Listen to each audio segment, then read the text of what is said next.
Welcome to the Runna Podcast. I'm Ben, head coach. And I'm Anya, international marathon runner. And we're proud to be the #1 rated running coaching service worldwide. We'll be having truly insightful conversation with truly inspirational guests, as well as bringing you tips and tricks for runners of all abilities.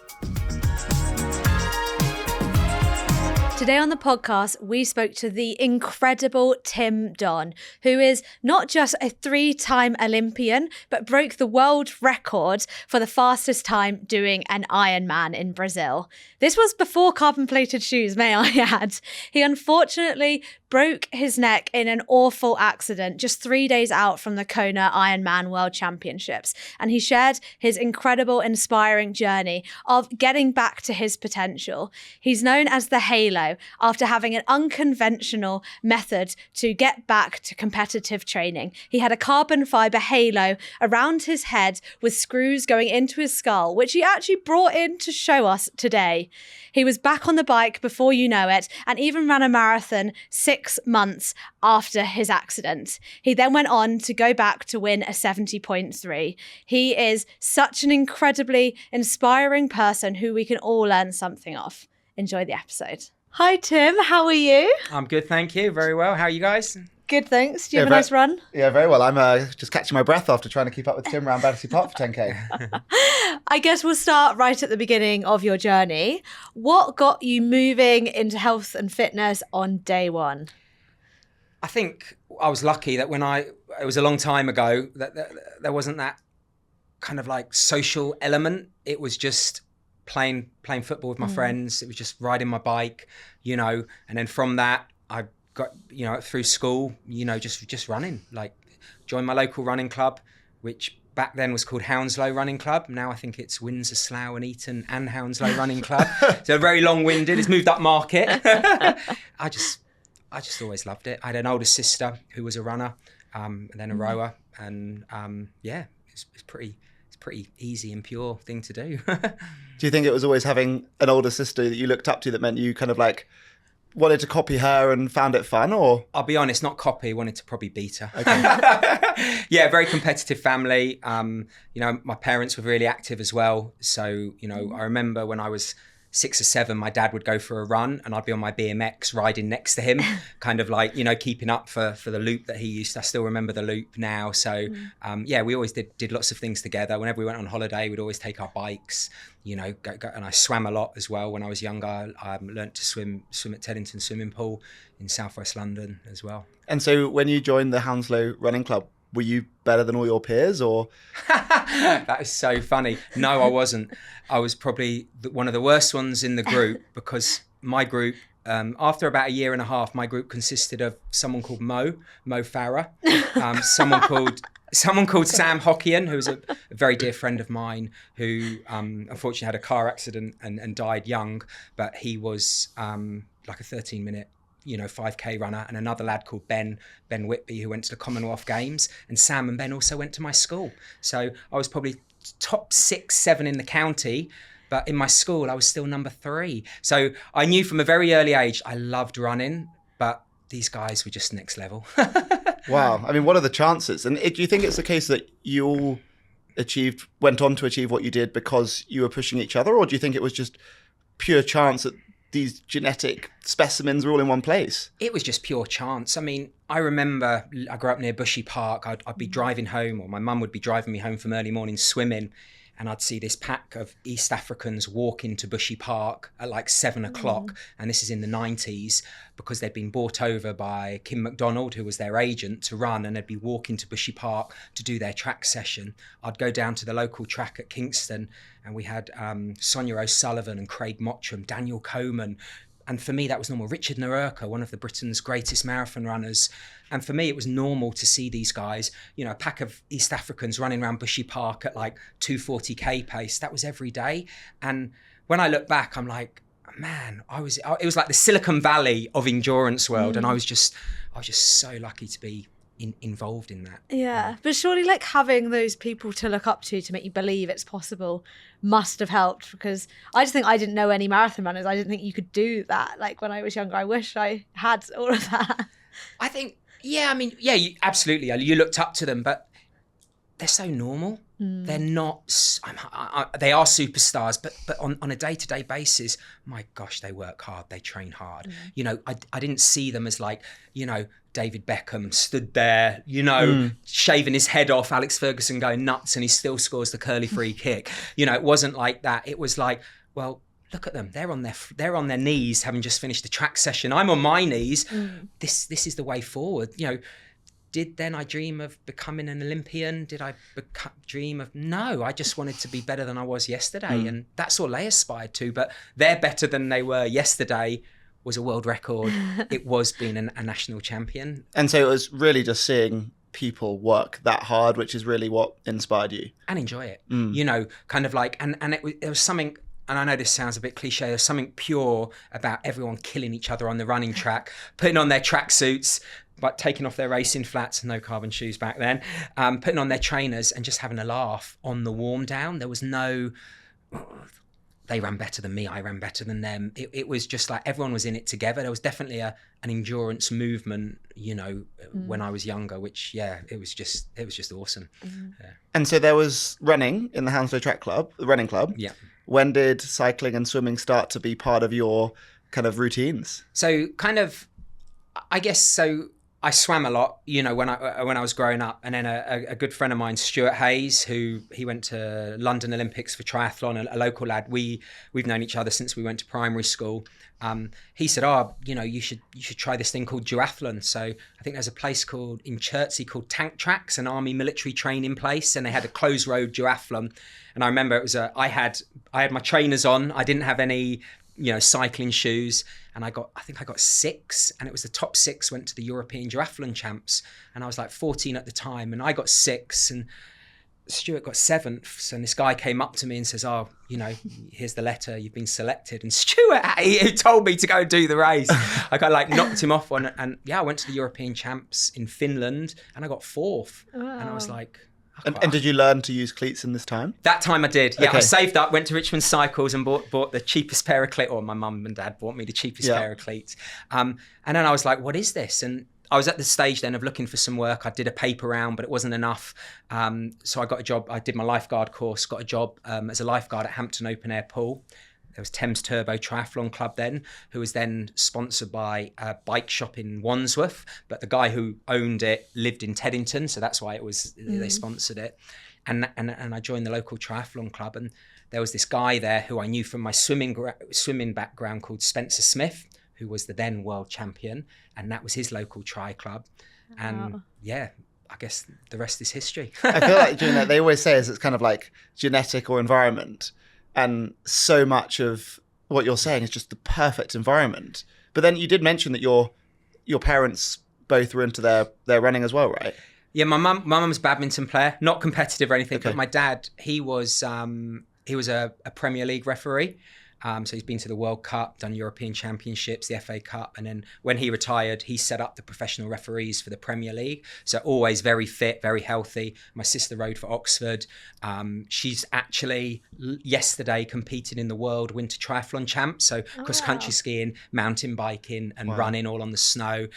She's done the Engadine cross-country marathon, we're just an active family, so really, very competitive. So it really is the combination of exactly both. It's you landed in this perfect environment of doing elite runners, triathlon, and then clearly with a phenomenal kind of genetic background as well. So basically you're saying it's nothing to do with me and my hard work. Cheers, mate. It's exactly both. But so you kind of get into triathlon through the Thames Turbo. Yeah. And how did the triathlon go? So, again, I promise I'm not making this up. The club coach was a guy called Graham Fletcher, who was doing a master's at Brunel University, and he was a triathlon coach.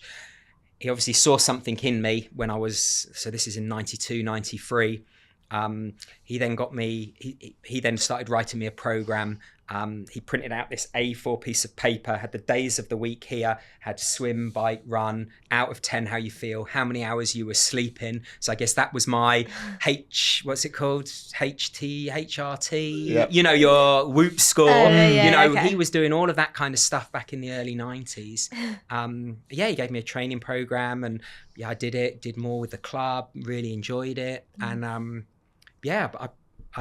he coached me to to my I guess my first world title. So yeah, it was, but just as my local triathlon club, who was a 23-year-old, master's student. And how long did it take to go from starting your triathlon journey to taking your first world title? How did that go, and was it smooth sailing? Never smooth sailing. I mean, nothing is linear in sport. I mean, we know that, whether you're, I don't know, a football team or a triathlete or a runner.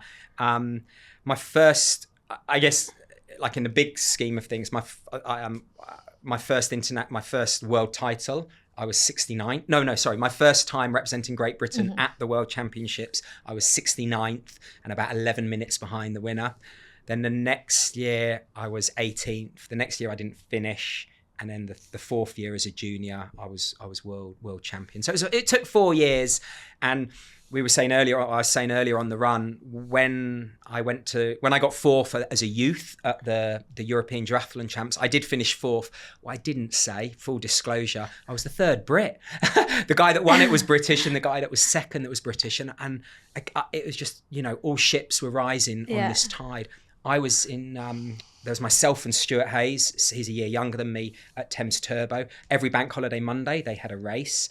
There were 4 of the British team from East Grinstead Tri Club, which was just around the corner. So we'd go to the Sevenoaks Triathlon, and it was like the best juniors in the country, because it was local. They'd all come and do the Hampton Pool race. We'd do the East Grinstead race. So I was fortunate. I know we don't get that now. Everyone wants to race overseas, international, in this junior. But we were going to our local races with guys who are, the best in the country. Yeah, it was a phenomenal time. Well, they always say to be the best at anything or to get better, you just got to surround yourself with people who are better than you.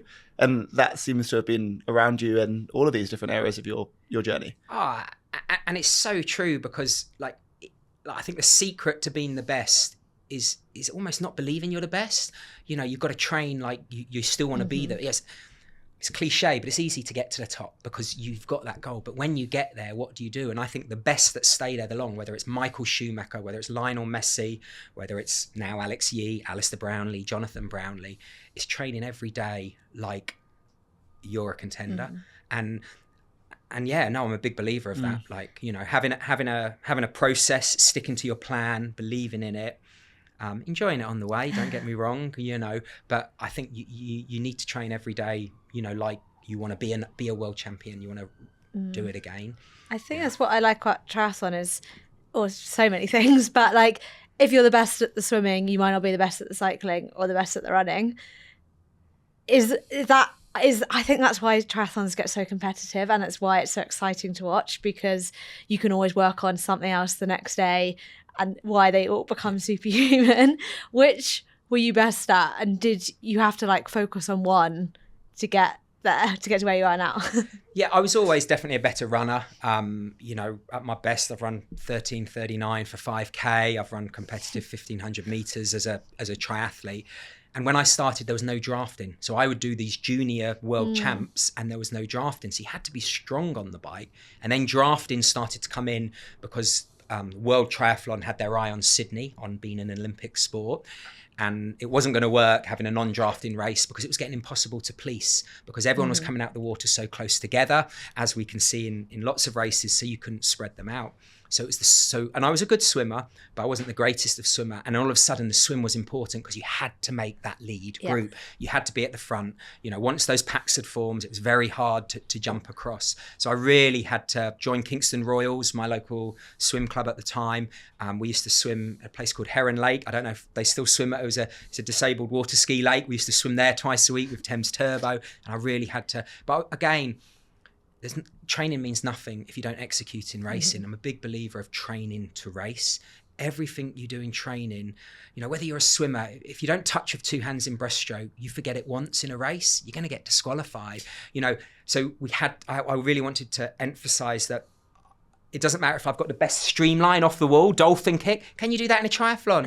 No. So it's kind of like, I really had to work on my swimming, and that's what that 4-year progression from 69th to being a world champion was about. But we had that process along the way.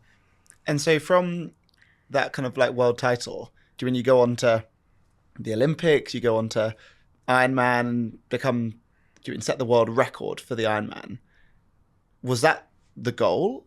And maybe 5 years before that, did you believe that could ever happen?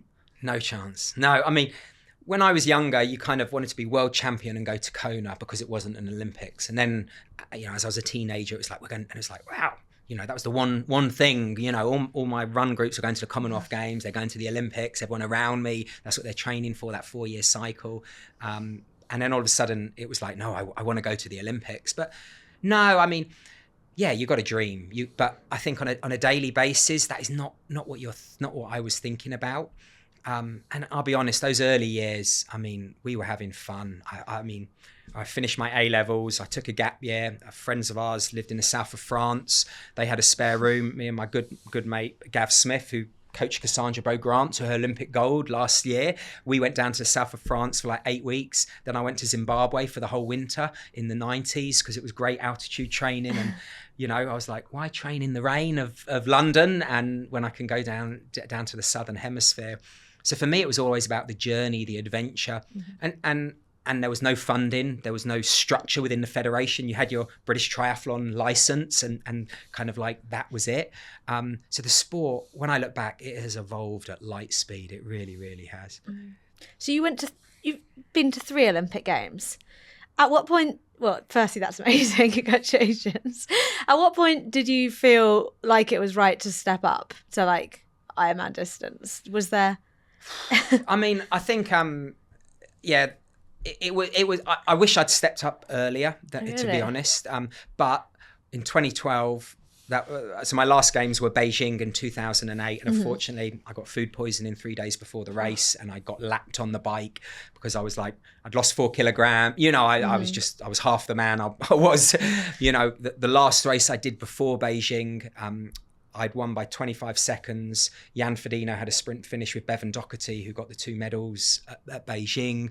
That was hard for me to swallow. And I was like, no, I'm not going to retire because I was young. I want to go and do Ironman. But obviously London was calling. And that was at the time when there were these 2 blooming plucky brothers from Yorkshire who were getting rather good.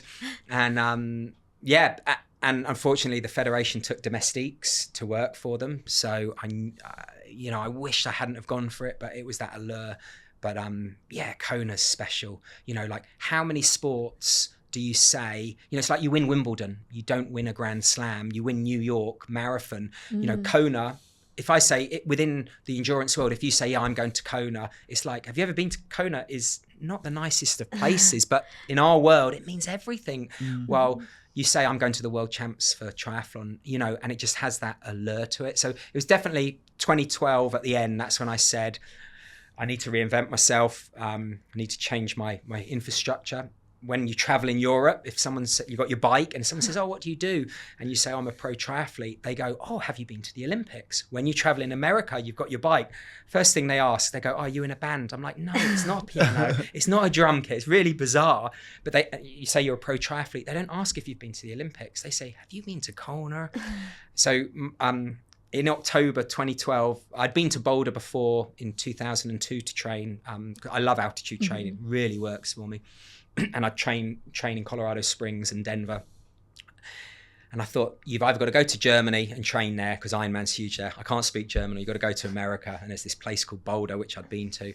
So in October, I took my wife there for a week with our physio. And she was like, yeah. Got to work, got a professional sports visa. And in 2013, lost most of my sponsors because I'd gone from the short course to long course. Yeah. Emigrated for 4 years, moved to America with my wife and my young daughter, and that's when I kind of had to reinvent myself as a long course, as an Ironman 70.3 athlete. There's a huge amount of risk and huge amount of, I guess, confidence to believe that you can make it. Right. Nothing ventured, nothing ventured, nothing gained, right? How long into the world of Ironman did it take for it to really start to work out and be on a path to be the greatest in that sport? Well, we almost moved back about 5 weeks. So we moved on April the 4th. And I remember the selling point to Kelly, my amazing wife, is that 300 days of sun. 300 days of sun. We got there April the 4th. I said, by mid-May, we're almost divorced. We're almost on a plane back to England, because April in Colorado had record snowfall. 44 inches of snow in April, which is like up to there. You told me it was snow, even when it snows, it was. And when we went in October, it was cold, like -2, but you still had to put it's like skiing, you still had to put, and it was hilarious. So it took a while, because I'd gone from being, and I'm not saying the centre of attention at all, but when you watch a WTS, it's at 2 p.m. in that city. Everyone comes to watch it. That weekend, the buzz is in that city and in the world was that to racing at 6 a.m. in a muddy field in the middle of nowhere, being part of 3,000 people racing. And the first year, I was so fortunate that I was working with Julie Dibbons, who went to Athens Olympics representing Great Britain. Mm-hmm. She'd moved across to America. Her husband's American. She podiumed at Kona, won World 70.3s, and now she was a coach. And I wanted to have a coach that understood the transfer from short course, the dynamics of the variability of racing, up and down, attacking on the bike and the run, to that sustained effort. The first year, I think I won my last race, which was Augusta, but that was kind of like November time. And I was coming off the bike with the lead group, or getting dropped at the end, going, here we go, 71 minutes, 1 hour 20. And I was like, what is going on? It really is different, Mm-hmm. How did the short course help you? Do you think it did, doing so much Olympic distance? Absolutely. I was never nervous, because, you hear that drum, don't you? Dum, dum, and everyone's lined up. Well, here, and the swim's so rough in short course. I mean, people get cited for, I think there's a German athlete that she's had a couple of 15-second penalties, because they can clearly see. Alistair Brownlee got disqualified in his last race for beating someone up in the swim. It's very aggressive, and everyone's going, oh, that long course race was so aggressive, and I'm going, dude, you have no idea. It's like a 1,500 meter start compared to a marathon start. Yes, it's hustle and bustle. So that kind of stuff was very relaxed. And you're very much master of your own destiny, because I know what numbers I can hold on the bike. I know what numbers, I thought I could hold on the run. It took a while to get there, and that's it. But in a short course race, if you attack and I want to win the race, you've got to bridge that gap. On the run, I don't want to let that lead group go, because it's only 30 minutes of running. It's not an hour 12, or in a marathon, 2 hours 45, 2 hours 50. So it was quite, I always said Ironman training is simpler, because you're very much in charge of your own destiny. While short course, it's such a tactical race. It really is. And I guess Ironman does go very well, and you go on to set the world record. What was it like to know that you were the best in the world that's ever lived? It's funny. It's funny. I mean, now I'm older, and I'm like, I can take that to, that's always been mine. Yes, the record's been beaten now and whatnot by amazing athletes, but in the grand scheme of things, I still think the official record is only 6 or 7 minutes quicker, and over 7 hours, it's not that much. With the new bike technology, new shoe technology, I never had carbon shoes, gel technology. Yeah, so basically you're saying I'm still quicker than yeah. You. Thank you. No, so it was in Brazil, which is a fast course. The year before, they just missed out on the Lionel Saunders was the Ironman World Record holder at the time, and Brent McMahon, an Olympian, another Canadian, he missed out by like 40 seconds. So we knew it was a quick course, and I remember I was 12k into the run, and Frank Jacobson, I was racing for a team called Bravo, and he was the team's coach. And he said, if you run a 2:48, you're going to break the record. And I was thinking, and I had like a 18-minute lead off the bike. I had a new bike coach as well, Matt Bottrell. We really worked on that really changed how I raced and pacing strategies and whatnot. And I was like, brilliant. What record? And I was enjoying it. And he was like, the world record. And I went from enjoying it to going, I can only, it's not now. I really can. It's only going. And oh man, that last like 23k, I was looking at my watch, and oh my God, it was, and then coming to the finish, it's about 400 meters. Everyone's going, yeah, you're going to do it. You're so close. And what is so close in an Ironman? Is it 10 minutes, which is so close, or is it 30 seconds? And I remember thinking, well, I'm just going to keep going. I can feel the cramps coming on, but I'm going to keep going. I'll turn in the straight. You see the finish gantry, and then I can either go yes or no. Turned in the finish gantry, and you got, the carpet, the crowds. And obviously the clock isn't facing me, it's facing them. So then they, so when they take the photo of you crossing the line, for all the age groupers, for everyone, it's like, yeah. And I'm like, oh my God. So I'm fully like sprinting down there. And then I think I've got a great picture on my wall and I'm kind of like this. And I'm like, thank God for that. Because I genuinely didn't know. Because you always, you trust it, but you never know. And it was really bizarre because, within the Ironman world, I was a very good Ironman. I'd won my first Ironman. I'd top 15 at Kona. I'd podiumed in every Ironman I'd done. I'd podiumed at World 70.3s with Javi winning, Jan second, and myself third, world-class fields. But it was very much like I had such a balanced race. I had a 44-minute swim, a 4:06 bike, which back then it was a good bike time. Now it's pretty average. And then I ran a 2:44 marathon with no carbon shoes. It was brilliant. But then, like, what do you do next? It's like I had to really think, and that was massive. And that's that gold medal syndrome, right? It is. And what did you focus on thereafter? Well, for me then, 2017, it was Kona. This was end of May. So it was definitely, Julie, she messaged me, she was going all in for Kona. And I was like, hell yeah. I'm fortunate enough, I'm through years of training at altitude and with the sports scientists of the Federation, we're really good in the heat, the humidity. And, I definitely believed I could win Kona in 2017. I not believed he could win. I always think that's arrogant. I could believe I could fight for a podium. And yeah, that was definitely, that was on the cards that year for sure. I guess one part of your triathlon journey that maybe didn't go as smooth was a big crash. Tell me about that. Yeah, so I turned up to Kona. So I broke the Ironman World Record, went to the World 70.3s. Javi won, Ben Canute was second, I was third. I was kind of like the first of the Ironman athletes. Everything was good. I was swimming with the lead group, biking comfortably. Really, it was a really fast run in Chattanooga, 2017. Got to Kona early. I'd been in I was living in Colorado, so we'd had training camps there, knew what, when, where, how. Numbers were good. And 3 days before, it was an easy ride in a cycle lane. Had a crash. I remember waking up going, oh my God, my shoulder. Thinking, oh God, what have I done? And everyone's like, don't move. And I remember bits, I don't remember bits. By that time, I'm in and out of consciousness. I'm back at the hospital. Julie's there. Franco, my manager, he's there. And I'm thinking, have I had an x-ray? Yep. And how's my shoulder? How's my collarbone? Not broken. I'm thinking, brilliant. It's not broken. That's awesome. I can still race. That's great. I probably won't swim as well, but, I can still do it. And then they wanted to do a CAT scan. I'd had an MRI and I was like, yeah.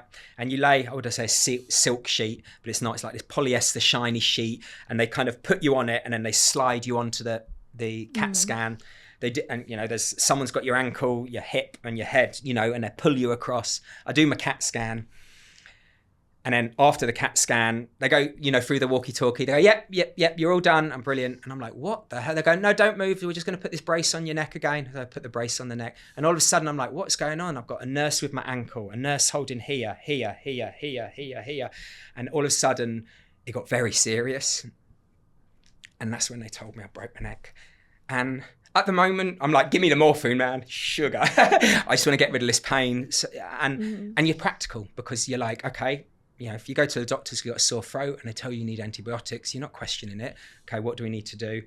And I'd say the next 48 hours was a blur because it was very much the practical thing of living.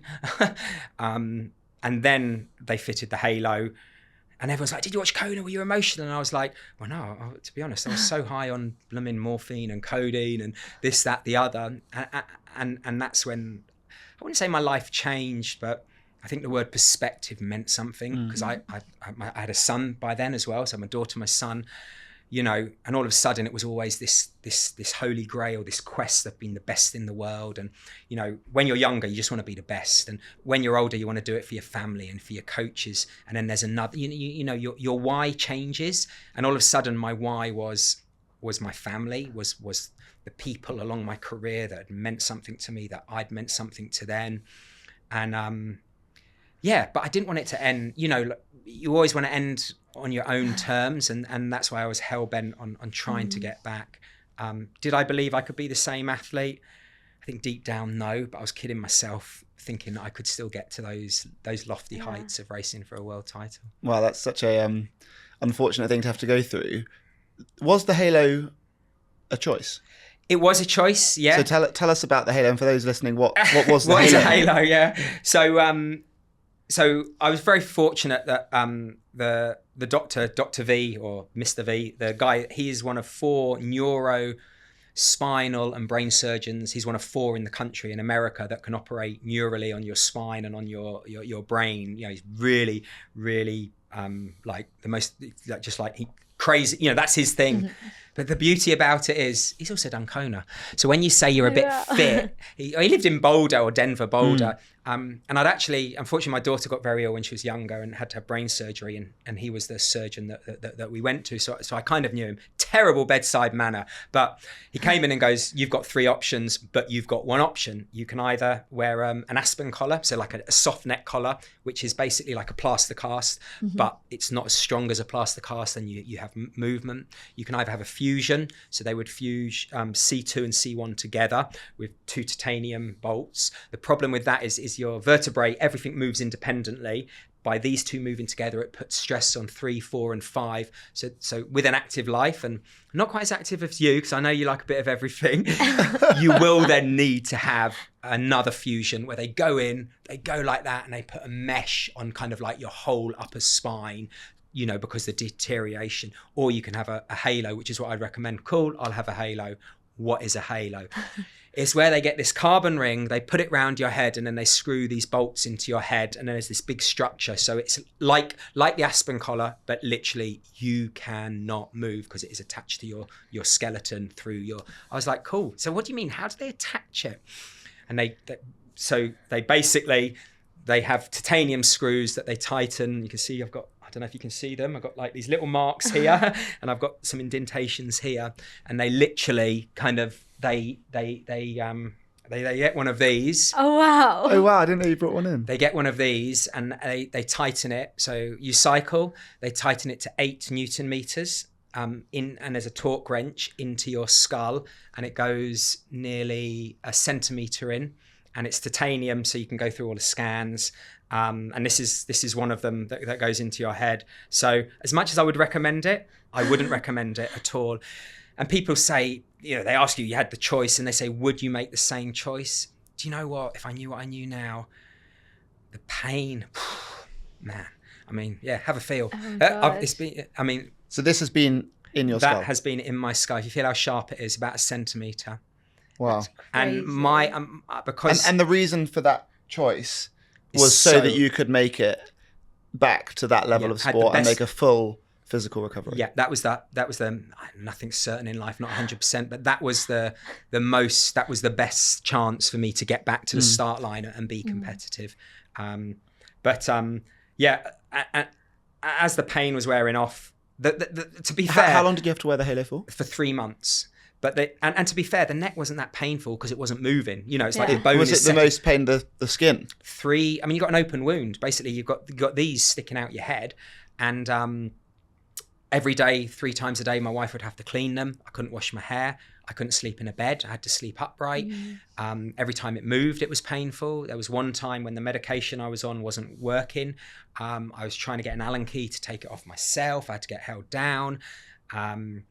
It kept on getting loose, so they had to keep on tightening it. And don't forget, when they put this in, it was only local anaesthetic. I wasn't put to sleep or anything. And there's not much flesh there to absorb the local. We obviously made a documentary. The first cut of the documentary, they had to edit because it was the whole documentary was just too dark because it was quite a depressing time, you know, for me and my family and whatnot.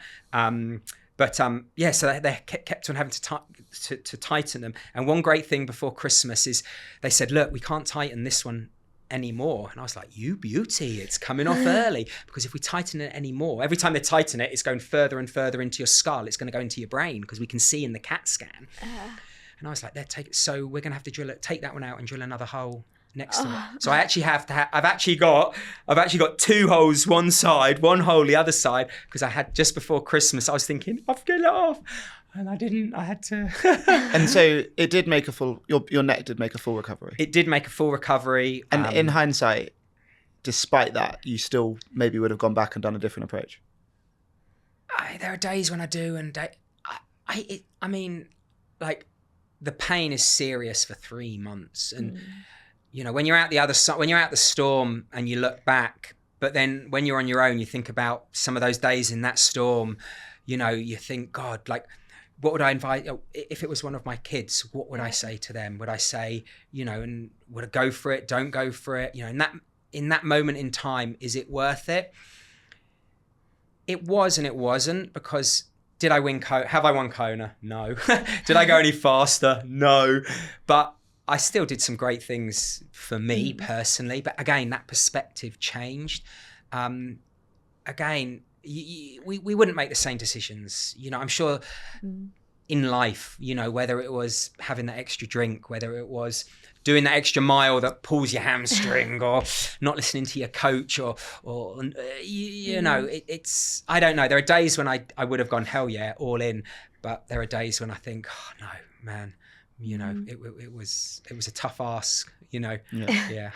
You say you did go on to do some things you're really proud of, obviously, after. Well, I've seen you went straight back to training pretty quickly. There's a picture of you on the bike with the halo. Yeah. You ran a marathon within 6 months of the accident. Yep. Probably my first, it was my first ever marathon. So through one of my sponsors on running, they made a documentary. They approached me. I got this. I remember I was in the park with Hugo, my son, pushing him. My daughter was at nursery, and I got a phone call. I'm like, Switzerland? Who's that? And it was Olivia, who is the founder of On, who's a friend of mine. We used to race each other back in the day, you know, through triathlon, and I used to train a lot in Switzerland. I've got connections there, and he said, "Look, don't answer this now. We really want to make a documentary about what's happened to you. It's not about you winning. It's not about this, not about that. Have a think about it, and let me get back to you." And I was like, "What?" He goes, "I'm gonna go. Just think about it." And I remember talking to my wife and I was like, "Yeah, okay." And they said, and then so we started the process, and they said, "Look, would you want to run a marathon?" And I thought, do you know what? Why not? And I was thinking, oh, I'd love to run London one day. And they said, what about Boston? And yeah, we know the majors, and Boston really got pushed up, unfortunately, you know, after the Boston bombings. And I was in America, and everyone's like, oh my God, it's impossible to get a start there. You got to do it.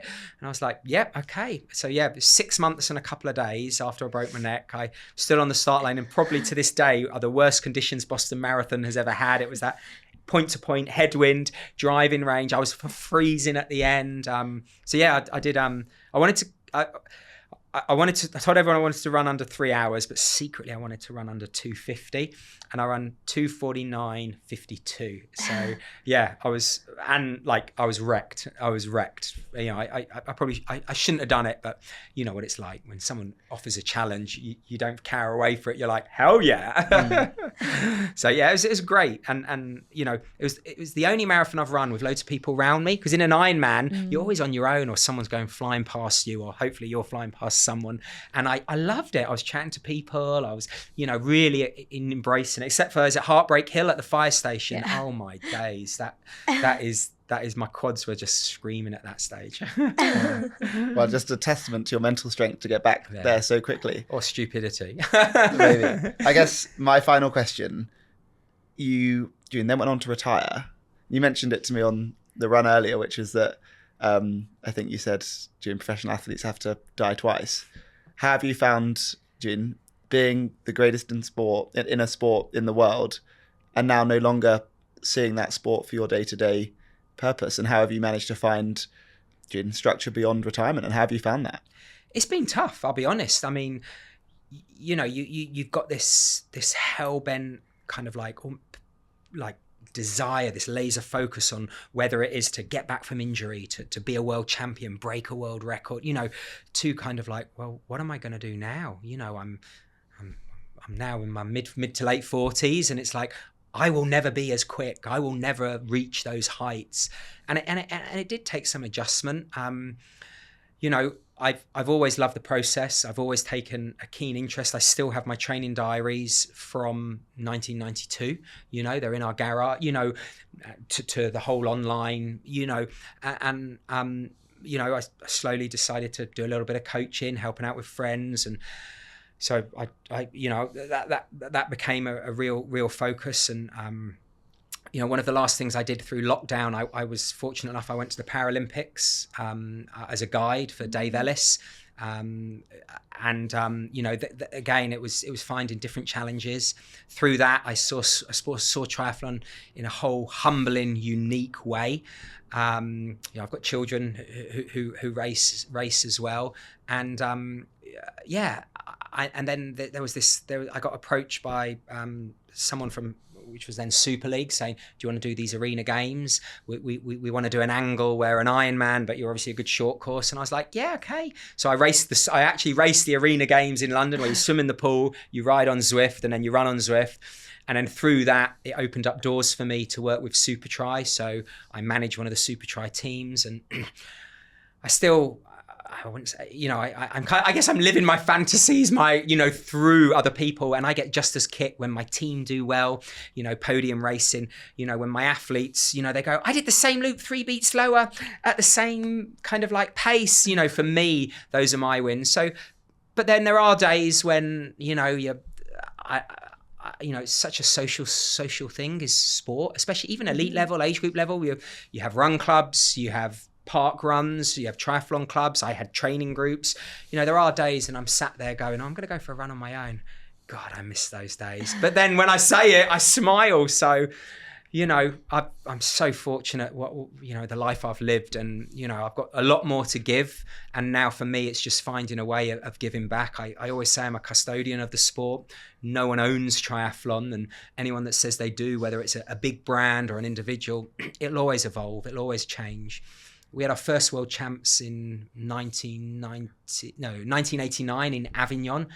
And that was in 1989. By the year 2000, we're an Olympic sport. Now we've got 2 medals in the Olympics. You know, Ironman has gone from a company that was worth nothing to $1 billion company, and it's taken everyone up with, you know, it's the endurance world is oh man, it's just growing. It's such a great community to be part of. So it is hard. It really is. But yeah, I wouldn't change anything. Well, maybe not getting ill before Beijing, not getting hit by that car. Well, no, what an incredible roller coaster, and we can't wait to see the impact you have on triathlon and sport around for the next 50 years or whatever it is. Easy. Don't tell my wife that. We're going to segue over to Steph with our coaching tip of the week. My top tip today is on structure and motivation. If you're really struggling to get your training going, then sign up to a training plan. Here at Runna, we'll help you tick off the sessions, we'll hold you accountable, and we'll give you that extra bit of motivation. Having a training plan takes away that internal debate of what run should I do today? Should I rest? Should I gym? We will do all the planning for you, so you simply need to tick off the sessions as you go. Thanks for that, Steph. I'm going to bring us back with a discussion sent in from one of our runners. Okay. I've always dreamed of taking on an Ironman, but every time I start training, I hit setbacks, injuries, exhaustion, or just life getting in the way. I feel like I'm stuck in a cycle of stopping and starting, and I'm starting to doubt whether I'm really capable of finishing one. Tim, as someone who has faced massive setbacks and still come back stronger, how do you know when to push through and when to listen to your body? And how do you stay motivated when things don't go to plan? Oh, it's a great question. I think first thing is whether you're a professional or an amateur, everyone has setbacks. And I think nothing's linear. You know, you're not going from A to B, you're going up, down and around. I like to break things down. You know, yes, you've got that goal at the end of the year of competing in Ironman, but you want to do X, Y, Z first. So let's have that in the back of our mind, but just focus on what you want to do today, this week, next week. You know, there's so many metrics out there that we can use. They're great tools, not the religion, but they're great tools to monitor our body. So again, when we listen to those, we can use those for pushing. Don't be afraid to talk to your friends, train with other people, because sometimes you think you're training with someone and you don't want to tell them that you're absolutely exhausted and you don't feel like this 2-hour bike ride, and they're feeling exactly the same. And I think you'd be amazed how many people feel like that, because let's be honest, Ironman, a marathon, they're so daunting. I mean, it's 10, 11, 12, 13, you know, however long of physical activity, you have to be able to chunk it down and staying positive. You know, the highs are so high because often the lows are tough. But again, I think it's just being in that moment, just realizing that you will get through it. You will wake up tomorrow. The body will turn up. But yeah, you got to listen to your body. So it's important you're doing that. But you're not the only one that has setbacks, whether they're, you know, physical, you know, things getting in your way, work, travel.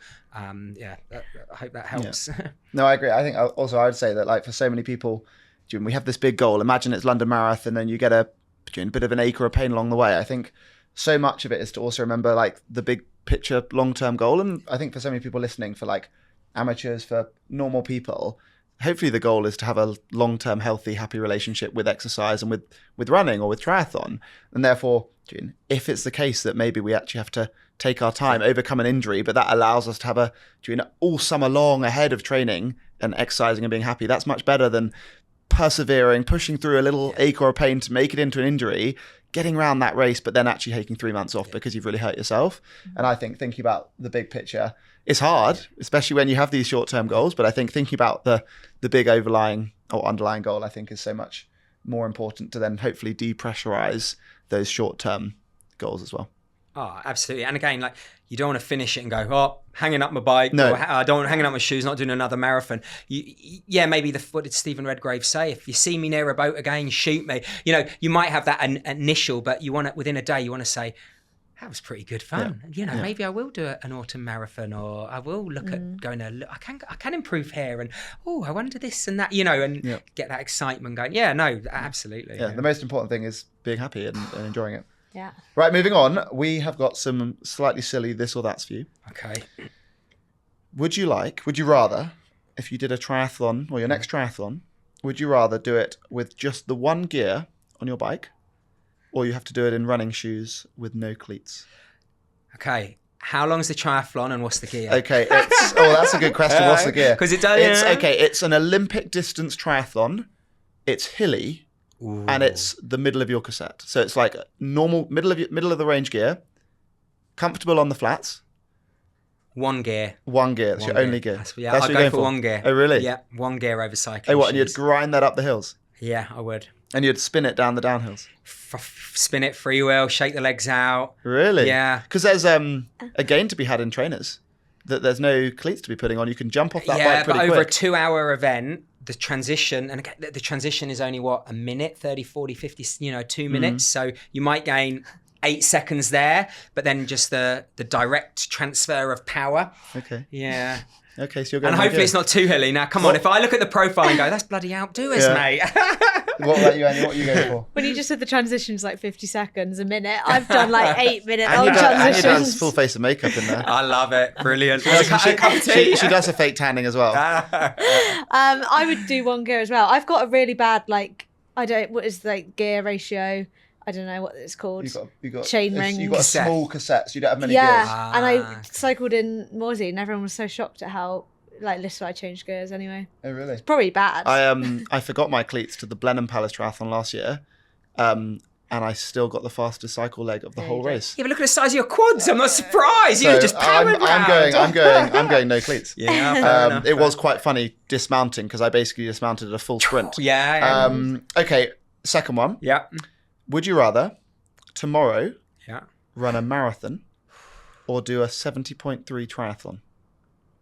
As in, go for it, not just I'm going to jog I round. think tomorrow there's the London Marathon tomorrow. You're running you just want to get round and get the medal. London Marathon. Or there's the London 70.3 that gets invented and is tomorrow. Which of those two distance would you rather do complete tomorrow? I think the marathon. Yeah, I love the River Thames, but I ain't getting in it. No, I've done my fair share of triathlons. I think, I've only done one standalone marathon, so yeah. Do you reckon you'll be back for another marathon then? Half marathons. I've run cross country, competitive. Yeah, it's a big commitment. I know I'd say, I'll do it for fun, and I'll go, I could do this. Maybe this, do that, and the other, and I will do another marathon for sure. Yeah. What would you do, Ben? Oh, I think 70.3. I love a 70. Marathons are tiring. I think like you get to sit down in a triathlon for half of it, and then you've only got to run a half marathon. Marathons are real hard work. Yeah. What about you? Obviously a marathon. You're doing a marathon. Yeah. Okay, Last one. Would you rather a historic world record before carbon shoes, before what we know about nutrition that we do now and all the bike advancements, or the current world record? So basically your position. I'd go for what I've done. I think because there's always going to be advancements. You know, I don't know. It's carbon and foam. It's, you know, the bikes are only getting quicker. The suits are only getting quicker. Then there's always, you know, bicarbonate sober. You know, that didn't. You know, there's always different ways to, you know, to fuel yourself, and also the training methods. You know, we can learn more about. We can get more data points through real time, I don't know, sweat data, through your, you know, your HRV, you know. So yeah, I'm what I've done. Yeah. Nice. Our final question that we like to ask everyone. Okay. If you could build your dream race. Yeah. So first of all, you need to think about what sport it is. Okay. But your dream race, what is it? What's the distance and what sport is it? Yeah. Where is it in the world? Mm-hmm. What food and drink do you get when you finish? Mm-hmm. And who gives out the award? Mm-hmm. Tell us about your dream race. My dream race. So I think it would have to be a triathlon of some sort. See, the problem is I like aspects of different geographical areas, you know, so it'd be nice to swim in the nice warm waters, but then run. Well, you could cycle from a nice place to a nice place to run. And... I think there's something about running, swimming, biking, a point to point. Okay. So let's just, I think kind of like maybe, I don't know. So yeah, the swim is a point to point. And I can make this up. It doesn't have to exist. So definitely, wherever it is, you've got a current behind you. So you're going to be swimming really quick. Okay, you're going to be real loving fast. it. Swim down the river. Got it. Swim down the river. Transition areas just there on a platform, so everyone can see you. I quite like that. Definitely, I'm going for a gravel bike. Okay. Oh, wow. And only about 55k, 60k. So that would be maybe similar time to a 70.3. Oh, the swim would be 2k downstream. A gravel bike, not too technical, but really scenic. So I like a bit of everything. So some soft sand to get you going. Aid stations, I would like those to be a moving aid station. So yeah, so you don't have, you know, on the go. On the, okay, so the van or whatever pulls up as you're going. You got the smorgasbord of whatever you want there. So it's like a drive-through at full speed. At full speed, I like that. Again, second transition indoors, you know, and again, perfect weather. So 22, 23 degrees, sunny, not too hot. Okay. Obviously a tailwind on the bike the whole way, point to point. So, you know, not that I like going fast or anything. Yeah, so the transition. And there's a downhill run? No, we haven't got to the run. We're still at transition. T2, definitely indoors. But I want this like, the car washes, something like that. So you come out, you're not all dusty. You've got, mud all over your face from all the gravel. A really smooth transition. And then I think the perfect distance for me is 15 kilometers. Not downhill, but again, point to point, finish in a big city. So this is all off like beautiful scenery, but you finish the last K downtown London, New York, Sydney, Tokyo. Okay. Roads are closed. You're finishing through there. Sunset as well? No, that's for the party. That's for the party. I like a sunset party on the rooftop, the Shard. Are you finished on the rooftop? No. You got to go up all the steps. Okay. Chance. Yeah, so you finished, I don't know, say it was London, down the Mall. Yeah. Like loads of people there. And I know this is boring and I am quite old. Definitely my kids, my family, you know. They're presenting the medal at the end. You know, when I was younger, I'd have probably said some A-list celebrity, you know, David Beckham kicks over a football, you know, the medal drops out, puts it on, got the Spice Girls in the background, whatever. But definitely my family there. And what's the celebratory food and drink?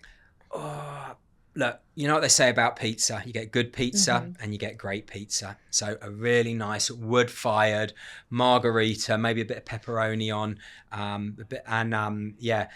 Again, very fond of red wine, so a really nice glass of Barolo with my family, and then everyone who's been on that journey, all the marshals. God, we've got to thank those marshals.